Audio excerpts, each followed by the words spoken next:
il est essentiel de s'apercevoir que l'histoire horrible, terrible de la Shoah parle bien sûr du drame et de la tragédie subie par les Juifs, mais parle en même temps, à travers cette tragédie, de l'effondrement des démocraties, de l'effondrement des valeurs portées par l'Europe et par le judaïsme, principale valeur humaniste, et à travers ça, de maintenir le souvenir de la Shoah comme porteur de ces valeurs qui sont aujourd'hui particulièrement menacées. Alors comment lutter contre ça ?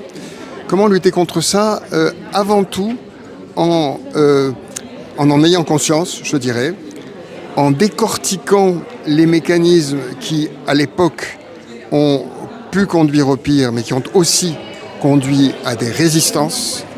Ces mécanismes-là, ce sont des mécanismes humains fondamentaux que la Shoah permet de mettre au jour et qui sont, pour le meilleur, les résistances, les justes, et pour le pire, bien sûr, des mécanismes qui existent aujourd'hui, comme ils existaient déjà dans la Bible.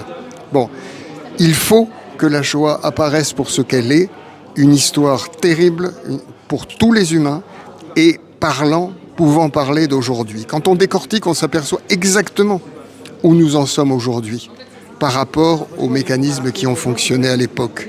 Nous en sommes, je ne vais pas entrer dans les détails, on ne peut pas, à l'étape 2, c'est-à-dire l'étape médiane, qui est l'étape de glissement possible entre un régime démocratique et un régime autoritaire.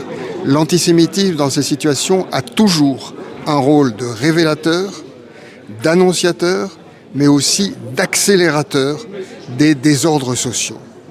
Les Juifs ont toujours su à la fois réagir pour eux-mêmes et réagir pour les valeurs communes qu'ils partagent avec d'autres, et en particulier d'autres porteurs de liberté.